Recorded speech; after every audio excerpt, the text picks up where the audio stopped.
ജോർദാനിലൂടെയുള്ള സഞ്ചാരം തുടരുകയാണ്. അമ്മാനിൽ നിന്നും അക്ബയിലേക്ക് നീണ്ടുകിടക്കുന്ന ഡെസേർട്ട് ഹൈവേയിലൂടെയുള്ള ദീർഘമായ യാത്രയിലാണിപ്പോൾ. വാദി റം എന്ന പ്രദേശത്തേക്കാണ് പോകുന്നത്. ഇത്രയും നേരം ജോർദാനിലെ തന്നെ ഏറ്റവും ഉയരമുള്ള പ്രദേശത്തുകൂടിയാണ് സഞ്ചരിച്ചുകൊണ്ടിരുന്നത്.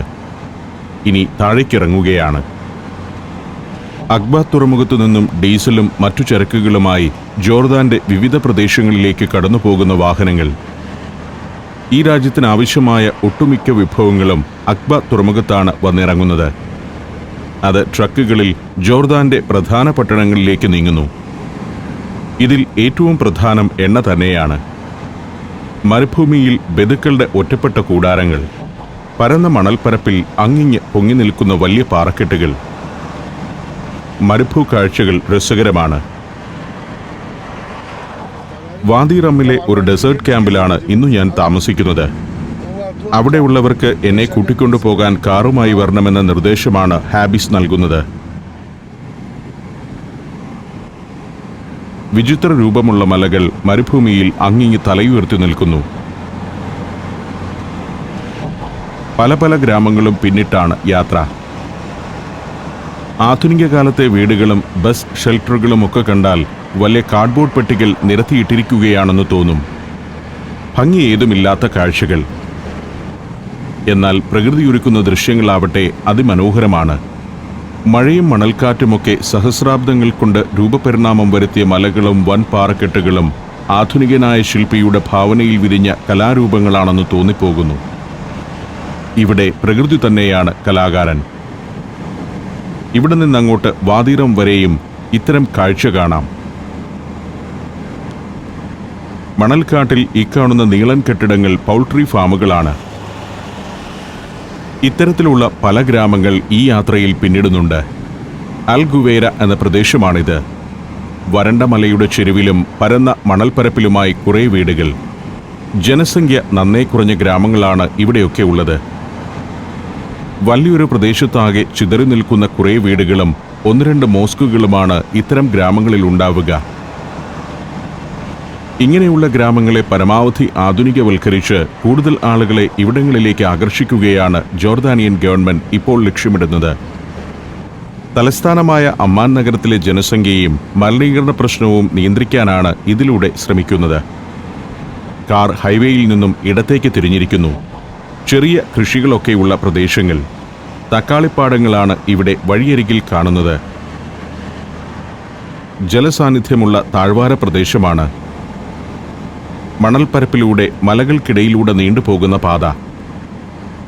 ഇവിടെ ഒരു റെയിൽവേ ലൈൻ കാണാം. അറേബ്യൻ മരുഭൂമിയിൽ റെയിൽപാളങ്ങൾ അപൂർവമാണ്. മരുഭൂമിയിൽ പലയിടത്ത് ഖനനം ചെയ്യുന്ന ഫോസ്ഫേറ്റ് അക്ബ തുറമുഖത്തേക്ക് കൊണ്ടുപോകുന്ന റെയിൽപാതയാണത്. 1908 പ്രവർത്തനം തുടങ്ങിയ ആ പാത ഒന്നാം ലോകമഹായുദ്ധകാലത്ത് വലിയ ഏറ്റുമുട്ടലുകൾക്കുള്ള വേദിയായിരുന്നു. ബ്രിട്ടീഷ് ആർമി ഓഫീസറായിരുന്ന പിന്നീട് ലോറൻസ് ഓഫ് അറേബ്യ എന്ന പേരിൽ പ്രശസ്തനായിത്തീർന്ന ടി.ഇ. ലോറൻസ് അറബി ഗറില്ല സൈന്യവുമായി ചേർന്ന് ഒട്ടോമൻ തുർക്കികളിൽ നിന്നും ആ പാത പിടിച്ചെടുത്തതൊക്കെ ചരിത്രത്തിലെ ആവേശകരമായ സംഭവങ്ങൾ. 1962 പുറത്തിറങ്ങിയ ലോറൻസ് ഓഫ് അറേബ്യ എന്ന ഹോളിവുഡ് സിനിമയുടെ ലൊക്കേഷനും ഇതുതന്നെയായിരുന്നു. അതുപോലുള്ള മറ്റു പല സിനിമകളും ഈ പ്രദേശത്ത് വെച്ച് ഷൂട്ട് ചെയ്തിട്ടുണ്ട്. ലോറൻസ് ഓഫ് അറേബ്യയുടെ ഷൂട്ടിങ്ങിനായി ഉപയോഗിച്ച ബോഗികൾ വാദി റം റെയിൽവേ സ്റ്റേഷനിൽ കിടക്കുന്നത് കാണാം. തിരിച്ചു വരുമ്പോൾ ആ റെയിൽവേ സ്റ്റേഷനിൽ ഇറങ്ങി കാഴ്ചകൾ ഷൂട്ട് ചെയ്യണമെന്ന് ഞാൻ തീരുമാനിച്ചിട്ടുണ്ട്.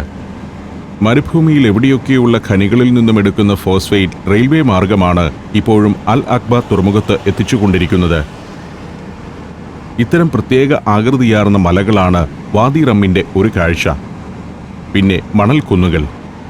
വിരസമായ മരുഭൂമി കാഴ്ചയെന്ന് തോന്നുമെങ്കിലും അറേബ്യയുടെ ചരിത്രത്തിലെ സുപ്രധാന സംഭവങ്ങൾക്ക് സാക്ഷ്യം വഹിച്ചിട്ടുള്ള പ്രദേശമാണ് ഇതെല്ലാം. ഒട്ടോമൻ തുർക്കികളും അറേബ്യൻ ഗറില്ലകളും ബ്രിട്ടീഷ് സൈന്യവുമൊക്കെ പങ്കെടുത്ത നിരവധി യുദ്ധങ്ങളുടെ വേദി. ചെറിയ സ്ക്രീനിൽ ഇങ്ങനെ കാണുമ്പോൾ ചെറുതായി തോന്നുമെങ്കിലും കൂറ്റൻ പാറക്കെട്ടുകൾ തന്നെയാണ് ഇതെല്ലാം.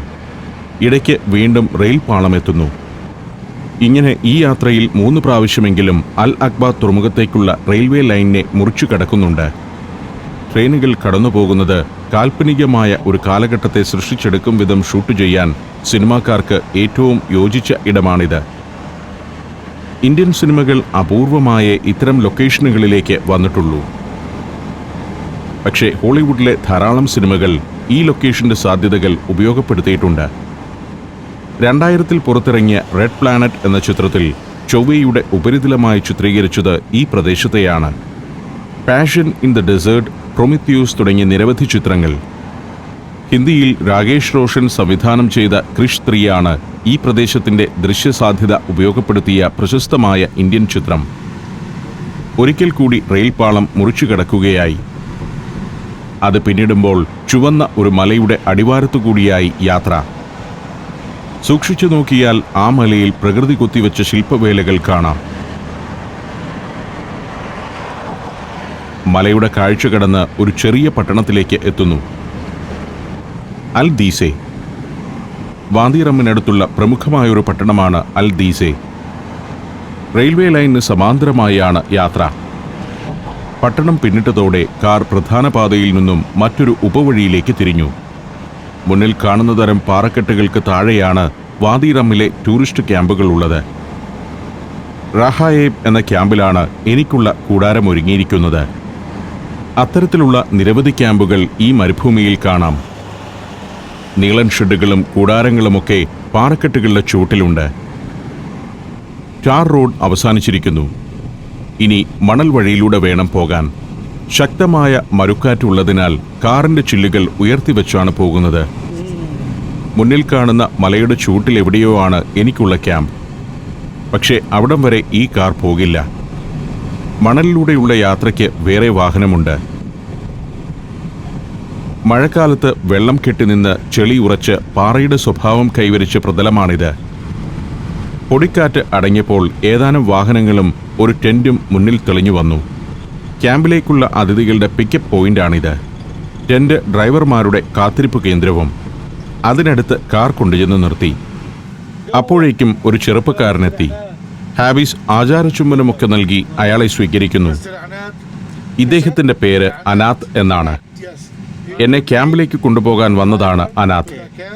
ക്യാമ്പിലെ ജീവനക്കാരനാണ് അനാത്ത്. അയാളുടെ ഒരു കണ്ണിനെ കാഴ്ചശക്തിയുള്ളൂ. ഹാബീസ് ഇവിടെ നിന്നും തിരികെ പെട്രയിലെ ബന്ധുവീട്ടിലേക്ക് പോവുകയാണ്. നാളെ എന്നെ കൊണ്ടുപോകാൻ വീണ്ടും വരും. ടൂർ കമ്പനി എനിക്ക് കൊടുത്തയച്ച സമ്മാനങ്ങൾ വണ്ടിയിൽ തന്നെ വെച്ചേക്കാൻ പറഞ്ഞു. ഞാൻ അത് ചുമന്നുകൊണ്ട് നടക്കേണ്ടതില്ലല്ലോ. എന്നെ അനാത്തിന് കൈമാറി ഹാബീസ് വണ്ടി തിരിച്ചുവിടുകയാണ്. അയാൾ നാളെ വരും വരെ മരുഭൂമിയിലാണ് എൻ്റെ വാസം. ഇനിയുള്ള കുറേ മണിക്കൂറുകളിൽ മരുഭൂമിയെ അനുഭവിക്കാൻ പോവുകയാണെന്നും പറയാം. അനാത്ത് കൊണ്ടുവന്നിരിക്കുന്ന വാഹനം ഇതാണ്. മരുഭൂമിയിലെ യാത്രയ്ക്ക് പറ്റിയ പ്രാകൃതരൂപിയായ വണ്ടി. കീറിപ്പൊളിഞ്ഞ സീറ്റുകൾ. ആകെ ഒരു പരുക്കൻ മട്ട്. ഞങ്ങൾ പുറപ്പെട്ടു. കണ്ണിന് എന്തു പറ്റി എന്ന എൻ്റെ ചോദ്യത്തിന് ഒട്ടകത്തിന്റെ തൊഴിയേറ്റതാണെന്നായിരുന്നു അനാത്തിന്റെ മറുപടി. മരുഭൂമിയിലെ ഉപകാരിയാണ് ഒട്ടകമെങ്കിലും അത് ചിലപ്പോൾ ഇത്തരം ആക്രമണവും നടത്തിക്കളയും. സീറ്റിനടിയിലും കാൽ വയ്ക്കുന്നിടത്തുമൊക്കെയാണ് അനാത്ത് സ്പീക്കറുകൾ സ്ഥാപിച്ചിരിക്കുന്നത്. എനിക്ക് വേണ്ടി അനാത്ത് ഒരു പാട്ട് വെച്ചു. ഗംഭീരൻ അറബിപ്പാട്ട്. അത് ഞാൻ ആസ്വദിക്കുന്നതിൽ സന്തുഷ്ടനാണ് അദ്ദേഹം. എയർ കണ്ടീഷൻഡ് വാഹനമൊന്നുമല്ല. അതിനാൽ ചില്ലുകൾ താഴ്ത്തിവെച്ച് പൊടിയും പൊടിക്കാറ്റുമേറ്റ് പ്രകൃതിയുടെ ആ പരുക്കൻ ഭാവം പൂർണ്ണമായും ആസ്വദിച്ചുകൊണ്ടാണ് യാത്ര. വൈകുന്നേരമായതിനാൽ വെയിലിന്റെ ചൂടൊന്ന് കുറഞ്ഞിരിക്കുന്നു. ഈ മണലാരണ്യത്തിൽ രാത്രിയായാൽ സുഖകരമായ കാലാവസ്ഥയാണ്. വലിയ ചൂടില്ല. പക്ഷെ ചിലപ്പോൾ മരുക്കാറ്റ് വില്ലനായി അവതരിക്കും. അതുകൊണ്ടാണ് ക്യാമ്പുകൾ വലിയ പാറക്കെട്ടുകളുടെ നടുവിലോ മലയുടെ അടിവാരത്തിലോ സ്ഥാപിക്കുന്നത്. മണലിൽ സ്വയം സൃഷ്ടിച്ചതുപോലുള്ള വഴിയിലൂടെ വാഹനം തുള്ളിത്തെറിച്ചു നീങ്ങുകയാണ്. കാഴ്ചയിൽ മണൽപാത മൃദുലമാണെന്ന് തോന്നുമെങ്കിലും ഇതുവഴിയുള്ള വാഹനയാത്ര കഠിനതരം തന്നെ.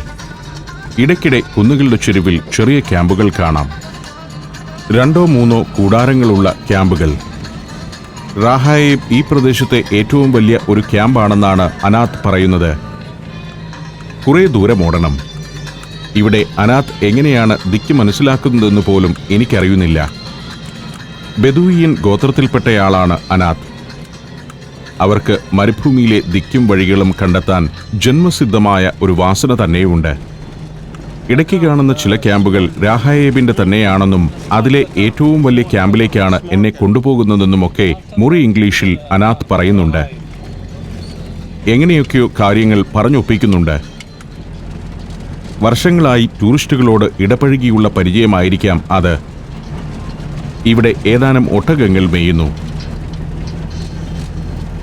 ക്യാമ്പ് എത്തി എന്ന സൂചനയായ ഒരു കവാടം കടന്നു ചെല്ലുമ്പോൾ കൂടാരങ്ങളുടെ നീണ്ട നിരയാണ് കാഴ്ച. വലിയ ഗാംഭീര്യമൊന്നുമില്ല. ഒരു മലയുടെ ചുവട്ടിൽ നിറയെ കൂടാരങ്ങളാണ്. വണ്ടി നിർത്തി അനാത്ത് ഇറങ്ങി. എൻ്റെ ബാഗുകൾ പുറകിലാണ് വച്ചിരിക്കുന്നത്. അതെടുക്കാൻ വേറെ ആൾ വരും. Russia, Qatar, Bhutan, Nepal, East Timor. Sancharam pen drive volume number 23. Full HD-യിലുള്ള ഈ അപൂർവ ദൃശ്യയാത്രാ വിവരണ ശേഖരം സ്വന്തമാക്കാൻ സഞ്ചാരം എന്ന് SMS ചെയ്യൂ. ഫോൺ 9995 444 222.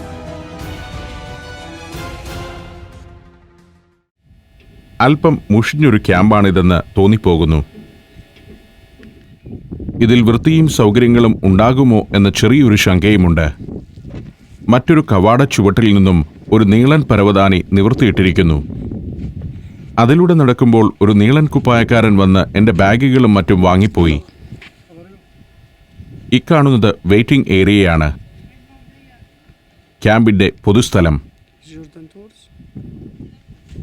മലയുടെ ചുവട്ടിൽ ഇതാണ് താമസിക്കാനുള്ള ടെന്റുകൾ. ഇത് ഓർഡിനറി ടെന്റുകളാണ്. അപ്പുറം കാണുന്ന കറുത്ത നിറത്തിലുള്ളതാണ് VIP ടെന്റുകൾ. അതിൽ കറണ്ടും ഫാനുമൊക്കെ ഉണ്ടാകും. വെളുത്ത ടെന്റുകളിൽ മെഴുകുതിരി വെളിച്ചം മാത്രമേ ഉണ്ടാകൂ. കോമൺ ഏരിയയിൽ ഇങ്ങനെ കുക്കിംഗ് നടത്താം. ക്യാമ്പ് ഫയർ സംഘടിപ്പിക്കാം. വൈകുന്നേരത്തെ കലാപരിപാടികൾ ആസ്വദിക്കാം. കയറി ചെന്നതേ നല്ലൊരു ടർക്കി കാപ്പി നൽകിയാണ് സ്വീകരണം. നമ്മുടെ നീളൻ കുപ്പായക്കാരൻ തന്നെയാണ് അതുണ്ടാക്കി തന്നത്. അയാൾ എനിക്കും കാത്തിരിക്കുന്ന ഏതാനും സായിപ്പുമാർക്കും കാപ്പി വിളമ്പി. ബെദൂയിൻ സംസ്കാരത്തിന്റെ ചില പുരാതന ഉപകരണങ്ങളും മറ്റുമാണ് ടെന്റിൽ അങ്ങിങ്ങ് പ്രദർശിപ്പിച്ചിരിക്കുന്നത്. അവരുടെ അരിപ്പയും പാത്രങ്ങളും സ്റ്റൗവുമെല്ലാമുണ്ട്. L ഷേപ്പിലാണ് ഈ കൂടാരം. പകൽ സമയത്ത് മരുഭൂമിയിലൂടെ ഇറങ്ങി നടക്കാനോ കൂടാരത്തിൽ കിടക്കാനോ ആവില്ല. ആ സമയത്ത് അതിഥികൾ ഈ കോമൺ ഏരിയയിൽ വന്നിരുന്ന് പാട്ട് കേൾക്കുകയോ ഭക്ഷണം കഴിക്കുകയോ പുസ്തകം വായിക്കുകയോ ആണ് പതിവ്. വെയിലൊന്ന് ആറിക്കഴിയുമ്പോഴാണ് മരുഭൂമിയിലെ വിവിധ ആക്ടിവിറ്റികളിലേക്ക് ഇറങ്ങുക. ക്യാമ്പിൻ്റെ ബുക്കിംഗ് നിരക്കിൽ ഭക്ഷണവും ഉൾപ്പെട്ടതാണ്. ഇവിടെ ക്യാമ്പിൽ നിന്ന് വിട്ട് ഭക്ഷണം കഴിക്കാവുന്ന കേന്ദ്രങ്ങൾ ഇല്ലതാനും. റിസപ്ഷൻ ഏരിയയിൽ ഇരിക്കുമ്പോഴുള്ള ക്യാമ്പിൻ്റെ കാഴ്ച രസകരമാണ്. കൂറ്റനൊരു മലയുടെ അടിവാരത്തിൽ ക്യാമ്പ് നിലകൊള്ളുന്നതെങ്ങനെയാണെന്ന് ഇവിടെ ഇരുന്ന് കാണാം. പണ്ട് മണലാരണ്യം പിടിച്ചെടുക്കാനെത്തിയ വിവിധ പടയാളി സംഘങ്ങളും മരുഭൂമിയിൽ കൂടാരമടിച്ചിരുന്നത് ഇങ്ങനെയാവും. കൂടുതൽ ടൂറിസ്റ്റുകൾ വന്നുകൊണ്ടിരിക്കുന്നത് കാണാം. അനുവദിക്കപ്പെട്ടിരിക്കുന്ന VIP ടെന്റുകളിലേക്ക് അവർ കടന്നു പോകുന്നു. പക്ഷേ എനിക്കുള്ളത് ഒരു സ്റ്റാൻഡേർഡ് കൂടാരമാണ്. അവിടേക്ക് എൻ്റെ ബാഗ് എടുത്ത് ലോഹാധാരി മുൻപേ നടന്നു. മുഷിഞ്ഞ ടെന്റുകൾക്കിടയിലൂടെയാണ് പോക്ക്. എന്തുകൊണ്ടാണ് ടൂർ കമ്പനി VIP കൂടാരം എനിക്ക് അനുവദിക്കാത്തതെന്ന് അറിയില്ല. അത് സംബന്ധിച്ചൊന്നും പരാതിയില്ല. മരുഭൂമിയിലെ പരുക്കൻ ജീവിതം അനുഭവിക്കാനാണല്ലോ ഞാൻ വന്നിരിക്കുന്നത്. 3-ാം നമ്പർ കൂടാരമാണ് എനിക്ക് അനുവദിക്കപ്പെട്ടിരിക്കുന്നത്. നമ്പർ ഓർത്തിരിക്കേണ്ടത് അത്യാവശ്യമാണ്. കാരണം രാത്രിയിൽ കൂടാരം മാറിക്കയറിപ്പോകരുതല്ലോ. ഒരു പടുത വലിച്ചുകെട്ടിയിരിക്കുന്നു എന്നതിനപ്പുറമുള്ള അടച്ചുറപ്പൊന്നും കൂടാരത്തിനില്ല. വാതിൽ ഇങ്ങനൊരു ഭാഗത്തേക്ക് തെറുത്തു കെട്ടിയിടാം. ഇതൊക്കെയാണ് കൂടാരത്തിനകത്തെ സൗകര്യങ്ങൾ. നിലത്ത് പരവതാനി വിരിച്ചിട്ടുണ്ട്. 2 കട്ടിലകൾ. 3 പേർക്ക് താമസിക്കാവുന്ന കൂടാരമാണ്. ഒരു കുടുംബത്തിന് കഴിഞ്ഞുകൂടാം. കൂടാരം പിന്നിത്തുടങ്ങിയിരിക്കുന്നു. അകത്ത് പകൽ നേരത്ത് ചൂടാണ്. ഈ ചൂടിൽ അധിക സമയം ഇതിനകത്തിരിക്കാനാവില്ല. ഞാൻ പുറത്തിറങ്ങി. കൂടാര നമ്പർ ഓർത്തുവെച്ചു. കുറ്റികളിലേക്ക് വലിച്ചുകെട്ടി നിർത്തിയിരിക്കുന്ന കൂടാരങ്ങൾ. പിന്നിൽ ഒരു വലിയ മണൽക്കുന്നുണ്ട്. അവിടെ ഒരു സ്ത്രീ മണലിൽ കളിക്കുന്നു. മണലാരണ്യത്തിലേക്ക് എത്തിക്കഴിഞ്ഞാൽ എല്ലാവരും കുട്ടികളാകും. ഞാൻ മറ്റു കൂടാരങ്ങളുടെ കാഴ്ചയിലൂടെ അങ്ങനെ നടക്കുകയാണ്. ടോയ്ലറ്റുകൾ കുറച്ചകലെയാണുള്ളത്. വെള്ളം അപൂർവ വസ്തു ആയതിനാൽ കരുതലോടെ ഉപയോഗിക്കണമെന്ന ബോർഡുകൾ പലയിടത്തും കണ്ടിരുന്നു. ചുറ്റും കോട്ട പോലെ നിൽക്കുന്ന മലയുടെ സംരക്ഷണയിലാണ് ക്യാമ്പ്. അല്ലെങ്കിൽ ശക്തമായ മരുക്കാറ്റിൽ കൂടാരങ്ങളൊക്കെ പറന്നുപോയേനെ. പ്രത്യേക ആകൃതികളോടു കൂടിയ ഒരു കൂറ്റൻ പാറക്കെട്ടാണ് പിന്നിൽ. ലക്ഷക്കണക്കിന് വർഷങ്ങൾ കൊണ്ട് രൂപപരിണാമം സംഭവിച്ച പാറക്കെട്ടുകൾ.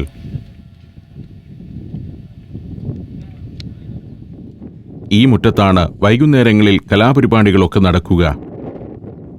ഒരു അറബി കുടുംബം ഇവിടെയുണ്ട്. ബിരിയാണി ഉണ്ടാക്കുകയാണവർ. ഏതോ അറബി രാജ്യത്തു നിന്നും വന്നവരാണ്. ഏതായാലും അവർ വന്ന് ക്യാമ്പിലുണ്ടായിരുന്ന എല്ലാവരെയും ബിരിയാണി കഴിക്കാനായി ക്ഷണിച്ചു. ഷൂട്ട് ചെയ്യാനുള്ള ഒരവസരം എന്ന നിലയിൽ ഞാൻ അവരുടെ ആതിഥ്യം സ്വീകരിച്ചു. നമ്മുടെ കേരളത്തിലെ ബിരിയാണിയോളം എത്തില്ലെങ്കിലും അവരുടെ ആതിഥ്യത്തിന്റെ രുചി അതിലുണ്ടായിരുന്നു. അപ്പോഴേക്കും എന്നെ ഡെസേർട്ട് ഡ്രൈവിന് കൊണ്ടുപോകാൻ ഒരാൾ എത്തിക്കഴിഞ്ഞു. ഞാൻ ആ വാഹനത്തിനരികിലേക്ക് നടന്നു. അറബി വേഷം ധരിച്ച ഒരാൾ. നമ്മുടെ അനാത്തിന്റെ ജ്യേഷ്ഠ സഹോദരനാണ്. ഇവിടെ വണ്ടിയുടെ അകത്തല്ല കയറേണ്ടത്, പുറത്താണ്. അവിടെ 2 സീറ്റുകൾ ഒരുക്കിയിട്ടിരിക്കുന്നു. മുഹമ്മദ് എന്നാണ് ഇദ്ദേഹത്തിന്റെ പേര്. അദ്ദേഹം എന്നോട് വണ്ടിയിൽ കയറിക്കൊള്ളാൻ പറഞ്ഞു. ഞാൻ വണ്ടിയുടെ പിന്നിൽ ചരക്ക് കയറ്റുന്ന ഭാഗത്തേക്ക് കയറി. വണ്ടി നിർത്തേണ്ടപ്പോൾ മുകളിൽ 2 കൊട്ട് കൊട്ടണമെന്നും വീണ്ടും ഓടാൻ 1 കൊട്ടുമതി എന്നുമൊക്കെ മുഹമ്മദ് പറഞ്ഞു തന്നു. ഇനി ഞാനും മുഹമ്മദും തമ്മിലുള്ള കമ്മ്യൂണിക്കേഷൻ വണ്ടിയുടെ മേൽക്കൂരയിലെ മുട്ടുകൾ കൊണ്ടായിരിക്കും. കൂടാരങ്ങൾക്കരികിലൂടെ മരുഭൂമിയുടെ കാഴ്ചയിലേക്കും അതിൻ്റെ അനന്തമായ അത്ഭുതങ്ങളിലേക്കും സഞ്ചാരം തുടങ്ങുകയാണ്. ഇത് വളരെ വ്യത്യസ്തമായൊരു അനുഭവമാണ്. ആദ്യമായാണ് സഞ്ചാരത്തിൽ ഒരു പിക്കപ്പ് വാനിന്റെ പിന്നിൽ നിന്നുകൊണ്ട് കാഴ്ചകൾ പകർത്തുന്നത്. അതൊരു പരീക്ഷണവും വെല്ലുവിളിയും കൂടിയാകുന്നു. വണ്ടിയുടെ പിന്നിൽ കയറി നിന്നുകൊണ്ടുള്ള ചിത്രീകരണം ഒരു പുതിയ സാധ്യതയാണ്. ഇനി പല രാജ്യത്തും ചെല്ലുമ്പോൾ ഇതൊന്ന് പരീക്ഷിക്കാം. ഈ ഒട്ടകങ്ങളെ ആവശ്യമെങ്കിൽ മരുഭൂയാത്രകൾക്ക് ക്യാമ്പിൽ നിന്ന് ഏർപ്പാടാക്കി തരും. സമയം കൂടുതൽ എടുക്കുമെന്നതിനാലും ഷൂട്ടിംഗ് അത്ര എളുപ്പമായിരിക്കില്ല എന്നതിനാലുമാണ് ഒട്ടകപ്പുറത്തെ യാത്ര ഞാൻ വേണ്ടെന്ന് വെച്ചത്.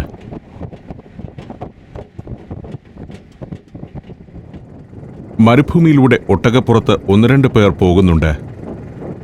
ഒരു ഒട്ടകക്കാരനും 2 ടൂറിസ്റ്റുകളുമാണ്. ഇവർ ഞാൻ താമസിക്കുന്ന ക്യാമ്പിൽ നിന്ന് അല്പം മുൻപ് ഇറങ്ങിപ്പോകുന്നത് കണ്ടിരുന്നു. മുന്നിൽ പല നിറത്തിലുള്ള മലകളോടെ മരുഭൂമിയുടെ രസകരമായ സായന്തന കാഴ്ച. ഇവരെ കാണുമ്പോൾ എത്രയോ നൂറ്റാണ്ടുകൾക്ക് മുൻപ് ഇങ്ങനെ മരുഭൂമിയിലൂടെ കടന്നുപോയിരുന്ന വർത്തക സംഘങ്ങളെയും ആ ഒരു കാലത്തിന്റെ ചരിത്രവുമാണ് ഓർമ്മയിൽ വരുന്നത്. ഒട്ടകക്കാരന് ഇതൊരു ജോലി തന്നെ. ഒട്ടകങ്ങൾ നടക്കുന്നത്ര ദൂരം അയാളും നടന്നു തീർക്കേണ്ടതുണ്ട്. ടൂറിസ്റ്റുകൾക്ക് സായന്തനത്തിൽ ഇതൊരു രസകരമായ പരിപാടിയാണ്. ഇവിടെ വഴിതെറ്റിപ്പോയാൽ ദിക്കറിയാതെ വട്ടം ചുറ്റുകയല്ലാതെ മറ്റു മാർഗമൊന്നുമുണ്ടാവില്ല. സായന്തന വെയിലിൽ പിക്കപ്പ് വാഹനത്തിൽ പിന്നിലേക്ക് തിരിഞ്ഞിരുന്ന് കാഴ്ചകൾ പകർത്തുകയാണ് ഞാൻ. ടൂറിസ്റ്റുകൾക്ക് വേണ്ടി ഒട്ടകസവാരി സംഘടിപ്പിക്കുന്ന ആളുകളെ ഇടയ്ക്കിടെ കണ്ടുമുട്ടുന്നുണ്ട്. വേഗത്തിൽ പായുന്ന ഒട്ടകപ്പുറത്തിരിക്കുന്നയാളെ കാണുന്നതിൽ ഒരു കൗതുകമുണ്ട്. ശരീരം മൊത്തത്തിലും കൈകൾ പ്രത്യേകമായും താളത്തിൽ കുലുങ്ങിക്കൊണ്ടിരിക്കും. ഞാനത് കുറച്ചുനേരം കണ്ടുനിന്നു. ചരിത്രാതീത കാലം മുതൽ വിവിധ ജനസമൂഹങ്ങൾ അധിവസിച്ച് കടന്നുപോയ ഒരു മരുഭൂ താഴ്വരയാണ് വാദിറം. 2000 വർഷം മുൻപ് ഇവിടെ വസിച്ചിരുന്ന നബാത്തിയന്മാർ പാറക്കെട്ടുകളിൽ ചിത്രങ്ങൾ വരച്ചിടുകയും പാറകളിൽ ക്ഷേത്രങ്ങൾ കൊത്തിയുണ്ടാക്കുകയും ചെയ്തിരുന്നു. നബാത്തിയന്മാരുടെ വരവിനും എത്രയോ മുൻപ് പല പല ഗോത്രസമൂഹങ്ങൾ വാദിറമ്മിനെ തങ്ങളുടെ താവളമാക്കിയിരുന്നു. 4000 വർഷം വരെ പഴക്കമുള്ള ലിഖിതങ്ങളും ചിത്രങ്ങളും ഈ പ്രദേശത്തെ പാറക്കെട്ടുകളിൽ നിന്നും കണ്ടെടുത്തിട്ടുണ്ട്. 1-ാം ലോകമഹായുദ്ധകാലത്ത് ഒട്ടോമൻ സൈന്യത്തിനെതിരെ പോരാടിയ അറബ് ഗറില്ലകളുടെ ഒരു ഒളിത്താവളമായിരുന്നു വാദിറം. അന്ന് അവരോടൊത്തു ചേർന്ന് യുദ്ധം ചെയ്ത ബ്രിട്ടീഷ് ഓഫീസറായിരുന്ന T.E. ലോറൻസ് ആണ് പിന്നീട് ലോറൻസ് ഓഫ് അറേബ്യ എന്ന് പ്രശസ്തനായത്. വാദി റം ഇന്ന് ജോർദാനിലെ ഏറ്റവും പ്രധാനപ്പെട്ടൊരു ടൂറിസ്റ്റ് കേന്ദ്രമാണ്. ഭൂമിശാസ്ത്രപരവും കാലാവസ്ഥാപരവുമായ പ്രത്യേകതകളും ചരിത്രപരമായ പ്രാധാന്യവുമാണ് വർഷം തോറും ലക്ഷക്കണക്കിന് സഞ്ചാരികളെ ഇവിടേക്ക് ആകർഷിക്കുന്നത്. ബെദൂയിൻ സമൂഹത്തിലെ സലാബിയ ഗോത്രവർഗക്കാരാണ് ടൂറിസം രംഗത്ത് ഇവിടെ ജോലി ചെയ്യുന്നത്. ഡ്രൈവർമാരായും ഒട്ടകക്കാരായും ഗൈഡുകളായും ട്രക്കിങ്ങിനും മലകയറ്റത്തിനും സഹായിക്കുന്നവരായും അവരിവിടെ പുലരുന്നു. മുന്നിലൊരു ക്യാമ്പും കുറേ വാഹനങ്ങളുമെല്ലാം കാണുന്നുണ്ട്. മുഹമ്മദ് വണ്ടി വിടുന്നതും അവിടേക്കാണ്. മുഹമ്മദ് എന്തിനാണ് എന്നെ അവിടേക്ക് കൊണ്ടുപോകുന്നത്? ആകാംക്ഷയോടെ ഞാനിരുന്നു.